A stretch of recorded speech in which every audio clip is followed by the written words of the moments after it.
ಸ್ನೇಹಿತರೆ, ಇತ್ತೀಚಿನ ದಿನಗಳಲ್ಲಿ ಸಾರ್ವಜನಿಕರನ್ನು ಅತ್ಯಂತ ಆತಂಕಕ್ಕೆ ಈಡು ಮಾಡ್ತಕ್ಕಂತಹ ಕೆಲವು ಚರ್ಚೆಗಳು ನಡೀತಾ ಇದೆ.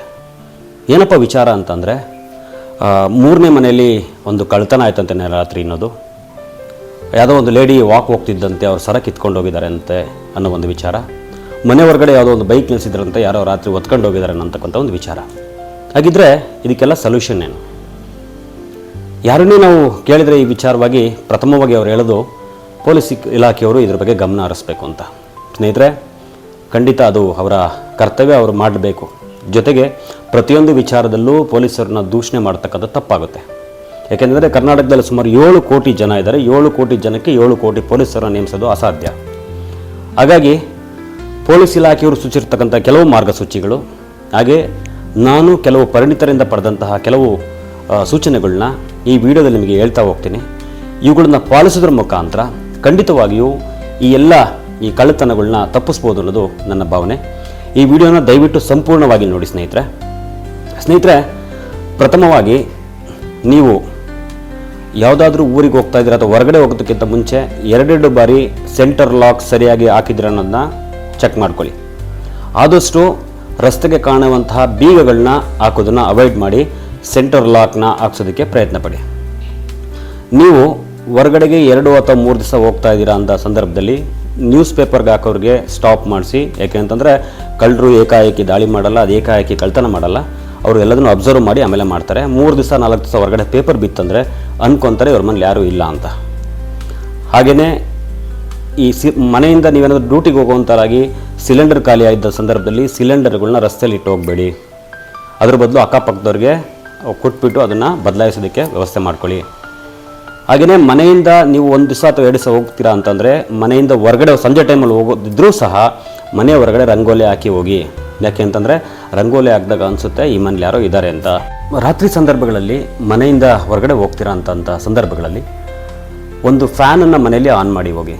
ಆ ಫ್ಯಾನ್ ಶಬ್ದಕ್ಕೆ ಯಾರೋ ಮನೆ ಒಳಗಡೆ ಇದ್ದಾರೆ ಅನ್ನೋ ಭಯದಿಂದ ಕಳ್ಳರು ಕಳ್ತನ ಮಾಡೋದಕ್ಕೆ ಹಿಂಜರಿತಾರೆ. ಯಾವುದೋ ಒಂದು ಕಾರ್ಯಕ್ರಮಕ್ಕೆ ಮನೆಯವರೆಲ್ಲ ಹೋಗಬೇಕು ಅಂತ ಒಂದು ಪರಿಸ್ಥಿತಿ ಬಂದಂತಲ್ಲಿ ಯಾರಾದರೂ ಒಬ್ಬರನ್ನ ಮನೆಯಲ್ಲಿ ಮಲಗಿಸೋದಕ್ಕೆ ಪ್ರಯತ್ನ ಪಡಿ. ಇಂದಿನ ದಿನಗಳಲ್ಲಿ ಆ ವಿಶ್ವಾಸ ಇತ್ತು.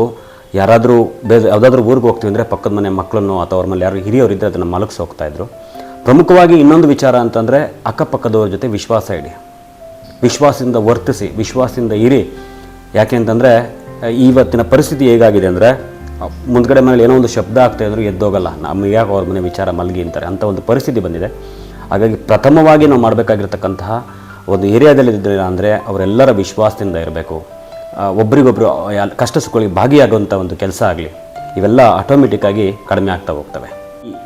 ಗುಜರಿ ಎತ್ತುವಂಥವ್ರು ಅಥವಾ ಈ ಏನದು ಹಾಸಿಗೆ ದಿಂಬು ಸೀಟು ಮಾರಾಟ ಮಾಡ್ತಕ್ಕಂಥವ್ರು, ಹಾಗೆಯೇ ಸ್ಟವ್ ರಿಪೇರಿ ಇಂಥವಕ್ಕೆಲ್ಲ ಯಾರಾದರೂ ಬಂದಂಥ ಸಂದರ್ಭದಲ್ಲಿ ಈಗ ನಿಮಗೆಲ್ಲ ಗೊತ್ತು, ಪ್ರತಿಯೊಬ್ಬರು ಸಹ ಆಧಾರ್ ಕಾರ್ಡ್ ಇಟ್ಕೊಂಡಿರಬೇಕು.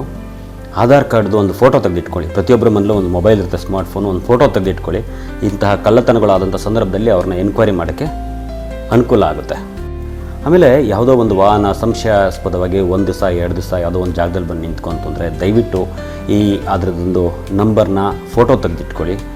ಹಾಗೆಯೇ ಆದಷ್ಟು 1 ದಿನಕ್ಕಿಂತ ಹೆಚ್ಚು ಆ ವಾಹನ ಅನಾಥವಾಗಿ ನಿಂತಿದ್ದರೆ ಅದರ ಬಗ್ಗೆ ಪೊಲೀಸರಿಗೆ ಮಾಹಿತಿ ಕೊಡೋದನ್ನು ರೂಢಿಸ್ಕೊಳ್ಳಿ. ಸ್ನೇಹಿತರೆ, ಈ ಒಬ್ಬಂಟಿಯಾಗಿದ್ದಿರತಕ್ಕಂತಹ ಸಂದರ್ಭದಲ್ಲಿ ಮುಂದ್ಗಡೆನ ಬಾಕ್ಲನ್ನು ಹಾಕಿಕೊಂಡು ಒಳಗಡೆ ಕೆಲಸ ಮಾಡ್ತಕ್ಕಂಥ ಒಂದು ಕೆಲಸ ಆಗಲಿ, ಮುಂದ್ಗಡೆ ಬಾಕ್ಲು ಓಪನ್ ಮಾಡಿ ಹಿಂದ್ಗಡೆ ಪಾತ್ರೆ ತೊಳೆಯೋದು ಅಥವಾ ಬಟ್ಟೆ ತೊಳೆಯೋದಂಥ ಕೆಲಸನ ದಯವಿಟ್ಟು ಮಾಡಬೇಡಿ. ಸ್ನೇಹಿತರೆ, ಯಾರಾದರೂ ಬಂದು ಮನೆಯ ಬಾಗಿಲನ್ನು ತಟ್ಟಿದ ತಕ್ಷಣ ಅಥವಾ ಬೆಲ್ ಹೊಡೆದ ತಕ್ಷಣ ದಯವಿಟ್ಟು ಬಾಗಿಲನ್ನು ಓಪನ್ ಮಾಡಬೇಡಿ.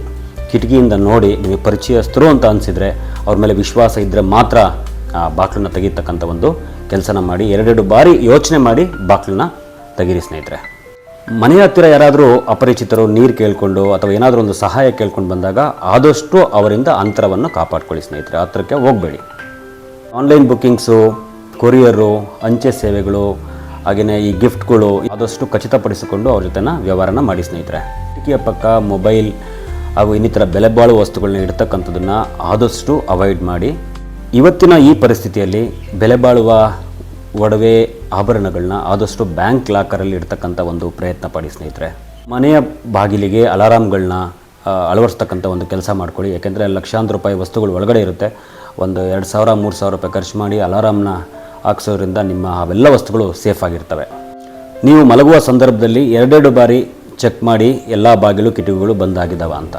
ನೀವು ಮನೆಯಿಂದ ಬೇರೆ ಊರಿಗೆ ಹೋಗ್ತೀರಾ ಅಂತಂಥ ಸಂದರ್ಭದಲ್ಲಿ ದಯವಿಟ್ಟು ನಿಮ್ಮ ಅಕ್ಕಪಕ್ಕದವರಿಗೆ ಆ ವಿಚಾರನ ತಿಳಿಸಿ, ನಾವು ಈ ಥರ ಹೋಗ್ತಾ ಇದ್ದು ಸ್ವಲ್ಪ ಮನೆ ಕಡೆ ನೋಡ್ಕೊಳ್ಳಿ ಅಂತ. ಹಾಗೆಯೇ ಹತ್ತಿರದ ಪೊಲೀಸ್ ಠಾಣೆಗೂ ಸಹ ದಯವಿಟ್ಟು ಈ ವಿಚಾರನ ತಿಳಿಸಿದರೆ ನಿಮಗೆ ಅನುಕೂಲ ಆಗುತ್ತೆ ಅಂತಂದು ನನ್ನ ಭಾವನೆ. ಹೊಸದಾಗಿ ಮನೆ ಬಾಡಿಗೆಗೆ ಬಂದಂತಹ ವ್ಯಕ್ತಿಗಳ ಬಗ್ಗೆ ಸಂಪೂರ್ಣವಾದ ವಿವರಗಳನ್ನ ಪಡ್ಕೊಳ್ಳಿ, ಏನು ಹೆದರಬೇಡಿ. ಅವ್ರದ್ದು ಆಧಾರ್ ಕಾರ್ಡ್ ತೊಗೊಳ್ಳಿ, ಅವರ ಭಾವಚಿತ್ರ ತಗೊಳ್ಳಿ. ಹಾಗೆಯೇ ನಿಮ್ಮ ಮನೆಗೆ ಯಾರಾದರೂ ಹೊಸದಾಗಿ ಕೆಲಸಕ್ಕೆ ಬಂದರೂ ಸಹ ಅವ್ರದ್ದು ಆಧಾರ್ ಕಾರ್ಡು ಮತ್ತು ಅವರ ಭಾವಚಿತ್ರ ಎಲ್ಲ ತೆಗೆದಿಟ್ಕೊಂಡು ಅವರಿಗೆ ಕೆಲಸ ಕೊಡಬೇಕು ಅಂತೇಳಿ ಈ ಮೂಲಕ ಕೇಳ್ಕೊತೀನಿ. ಅನುಮಾನಾಸ್ಪದವಾದಂಥ ವ್ಯಕ್ತಿ ಅಥವಾ ವಾಹನಗಳಿದ್ದರೆ ದಯವಿಟ್ಟು ತಕ್ಷಣ ಪೊಲೀಸ್ ಇಲಾಖೆಯವರಿಗೆ ಇದ್ರ ಬಗ್ಗೆ ಮಾಹಿತಿ ಕೊಡಿ. ಚಿನ್ನದ ಒಡವೆಗಳನ್ನು ಪಾಲಿಷ್ ಮಾಡ್ಕೊಳ್ತೀವಿ ಅಂತ ಯಾರಾದರೂ ಬಂದಂಥ ಸಂದರ್ಭದಲ್ಲಿ ತಕ್ಷಣ ಅದ್ರ ಬಗ್ಗೆ ಪೊಲೀಸರಿಗೆ ಮಾಹಿತಿ ಕೊಡಿ. ಈ ವಾಕಿಂಗಿಗೆ ದೇವಸ್ಥಾನಕ್ಕೆ ಅಂತ ಬೆಳಿಗ್ಗೆ ಅಷ್ಟೊತ್ತಿಗೆ ಏಕಾಂಗಿಯಾಗಿ ಮಹಿಳೆಯರು ಸಂಚರಿಸೋಣ ಆದಷ್ಟು ತಪ್ಪಿಸಿ. ಹಾಗೆಯೇ ಈ ವಾಕಿಂಗ್ ಹೋಗಬೇಕಾದ್ರೆ ಆದಷ್ಟು ನಿಮ್ಮ ಚಿನ್ನಾಭರಣಗಳನ್ನ ಧರಿಸ್ತಲೇ ಹೋದರೆ ತುಂಬ ಉತ್ತಮ ಅಂತ ಹೇಳ್ತೀನಿ. ಜೊತೆಗೆ ಒಬ್ಬೊಬ್ಬರೇ ಹೋಗೋದನ್ನ ಆದಷ್ಟು ಅವಾಯ್ಡ್ ಮಾಡಿ. ಒಂಟಿಯಾಗಿ ಓಡಾಡಬೇಕಂತ ಸಂದರ್ಭದಲ್ಲಿ ಯಾರೋ ಅಪರಿಚಿತರು ಬಂದು ವಿಳಾಸ ಕೇಳೋ ನೆಪದಲ್ಲಿ ನಿಮ್ಮ ಹತ್ರ ಬರ್ಬೋದು. ಆದಷ್ಟು ಅವರನ್ನು ದೂರದಿಂದಲೇ ಮಾತಾಡ್ಸ್ತಕ್ಕಂಥ ಒಂದು ಪ್ರಯತ್ನ ಪಡಿ. ಅವರಿಂದ ಒಂದು ಡಿಸ್ಟೆನ್ಸ್ನ ಮೇಂಟೈನ್ ಮಾಡಿ. ನೀವು ಬ್ಯಾಂಕಿಗೆ ಹೋದಂಥ ಸಂದರ್ಭ, ಪೋಸ್ಟ್ ಆಫೀಸ್ಗೆ ಹೋದಂಥ ಸಂದರ್ಭ ಅಥವಾ ಯಾವುದೋ ಅಂಗಡಿಗೆ ಹೋದಂಥ ಸಂದರ್ಭದಲ್ಲಿ ನಿಮ್ಮನ್ನು ಯಾಮಾರಿಸ್ತಕ್ಕಂಥ ಉದ್ದೇಶದಿಂದ ಅಲ್ಲಿ ದುಡ್ಡು ಬಿದ್ದಿದೆ ನೋಡಿ ಅಂತ ಹೇಳೋದು, ಇಂಥ ಎಲ್ಲ ಕೆಲಸ ಮಾಡ್ತಾರೆ. ಫಸ್ಟು ನಿಮ್ಮ ಹಣ ಸುಭದ್ರವಾಗಿದೆ ಅಂತ ನೋಡಿಕೊಂಡು ಬೇರೆ ಕಡೆಗೆ ನಿಮ್ಮ ಕಣ್ಣನ್ನು ಹಾಯಿಸಬೇಕು. ಈ ರೀತಿ ತುಂಬ ಘಟನೆಗಳು ನಡೀತಾ ಇದ್ದಾವೆ. ಆದಷ್ಟು ಇಂಥವ್ರ ಬಗ್ಗೆ ಎಚ್ಚರ ವಹಿಸಿ. ಒಂಟಿಯಾಗಿ ಹೋಗ್ತಕ್ಕಂಥ ಸಂದರ್ಭದಲ್ಲಿ ದ್ವಿಚಕ್ರ ವಾಹನದಲ್ಲಿ ನಿಧಾನವಾಗಿ ನಿಮ್ಮ ಪಕ್ಕದಲ್ಲಿ ಯಾರಾದರೂ ವಾಹನ ಚಲಾಯಿಸ್ಕೊಂಡು ಹೋಗ್ತಾ ಇದ್ದರೆ ಆದಷ್ಟು ಅವರಿಂದ ಡಿಸ್ಟೆನ್ಸ್ನ ಮೇಂಟೈನ್ ಮಾಡಿ. ಸಡನ್ನಾಗಿ ಸರ ಅಥವಾ ಏನಕ್ಕಾದರೂ ಕೈ ಹಾಕಿ ಕಿತ್ಕೊಂಡು ಹೋಗ್ತಕ್ಕಂಥ ಚಾನ್ಸಸ್ ತುಂಬ ಇರುತ್ತೆ. ಅಪರಿಚಿತರು ಅತೀಂದ್ರ ಶಕ್ತಿ ಉಳ್ಳವರು ಅಂತೇಳಿ ನಿಮ್ಮ ಹತ್ರ ಬಂದು ಅವರು ನಿಮ್ಮನ್ನು ಮಾನಸಿಕವಾಗಿ ಅಸಮತೋಲನಗೊಳಿಸಿ ನಿಮ್ಮನ್ನು ಜ್ಞಾನ ತಪ್ಪಿಸಿ ನಿಮ್ಮಲ್ಲಿರ್ತಕ್ಕಂಥ ಒಡವೆ ಆಭರಣಗಳನ್ನ ತಗೊಂಡು ಹೋಗ್ಬೋದು. ದಯವಿಟ್ಟು ಇಂಥವ್ರು ಬಂದಾಗ ಆದಷ್ಟು ಅವ್ರನ್ನ ಅವಾಯ್ಡ್ ಮಾಡಿ ಸ್ನೇಹಿತರೆ. ಚಿನ್ನ ಎಲ್ಲರಿಗೂ ಬೇಕು, ಚಿನ್ನದ ಬಗ್ಗೆ ವ್ಯಾಮೋಹ ಖಂಡಿತ ಎಲ್ಲರಿಗೂ ಇರುತ್ತೆ. ಆದರೆ ಅದನ್ನು ಪ್ರದರ್ಶನದ ವಸ್ತುವಾಗಿ ದಯವಿಟ್ಟು ಇಟ್ಕೋಬೇಡಿ. ಎಷ್ಟು ಬೇಕೋ ಅಷ್ಟು ಹಾಕ್ಕೊಳ್ಳಿ. ಜೊತೆಲಿ ಯಾರಾದರೂ ಇದ್ದಂಥ ಸಂದರ್ಭದಲ್ಲಿ ಮಾತ್ರ ಹಾಕ್ಕೊಂಡು ಮತ್ತೆ ಅದನ್ನು ಸೇಫಾಗಿ ಲಾಕರಲ್ಲಿ ಇಡ್ತಕ್ಕಂಥ ಒಂದು ಕೆಲಸ ಮಾಡಿ. ಆನ್ಲೈನ್ ವಂಚನೆಗಳ ಬಗ್ಗೆ ದಯವಿಟ್ಟು ಗಮನ ಇರಲಿ. ಈ ಎಲ್ಲ ಸಂದರ್ಭಗಳಲ್ಲೂ ಸಹ ನಿಮಗೇನಾದರೂ ಪೊಲೀಸ್ನ ಅವಶ್ಯಕತೆ ಬಂದರೆ 112ಗೆ ದಯವಿಟ್ಟು ಕಾಲ್ ಮಾಡಿ, ಆದಷ್ಟು ಬೇಗ ಬರ್ತಾರೆ. ಆದಷ್ಟು ನಮ್ಮನ್ನು ನಾವೇ ರಕ್ಷಿಸಬೇಕಾದಂಥ ಒಂದು ಪರಿಸ್ಥಿತಿ ನಮಗೆ ಬಂದಿದೆ. ಹಾಗಾಗಿ ದಯವಿಟ್ಟು ಈ ವಿಡಿಯೋ ಇಷ್ಟ ಆಗಿದ್ದರೆ, ಜೊತೆಗೆ ಇನ್ನೂ ಯಾವುದಾದ್ರೂ ಸಜೆಷನ್ಸ್ ಇದ್ದರೆ ದಯವಿಟ್ಟು ನಿಮ್ಮ ಕಮೆಂಟ್ ಮುಖಾಂತರ ನಮಗೆ ತಿಳಿಸಿ ಅಂತ ಹೇಳ್ತಾ, ಸ್ನೇಹಿತರೆ ಈ ವಿಡಿಯೋ ಇಷ್ಟ ಆಗಿದ್ದರೆ ದಯವಿಟ್ಟು ಈ ವಿಡಿಯೋನ ಹೆಚ್ಚು ಶೇರ್ ಮಾಡಿ, ಲೈಕ್ ಮಾಡಿ. ಹಾಗೆ ಯಾರ್ಯಾರು ನನ್ನ ಚಾನಲ್ನ ಸಬ್ಸ್ಕ್ರೈಬ್ ಮಾಡಿಲ್ಲ ಸಬ್ಸ್ಕ್ರೈಬ್ ಮಾಡಿ ಅಂತ ಕೇಳ್ಕೊತಾ, ದಯವಿಟ್ಟು ಇಂಥ ವಿಡಿಯೋ ಮಾಡೋದಕ್ಕೆ ಹೆಚ್ಚಿನ ಪ್ರೋತ್ಸಾಹ ಕೊಡಬೇಕು ಅಂತ ಕೇಳ್ಕೊತೀನಿ. ನಮಸ್ಕಾರ.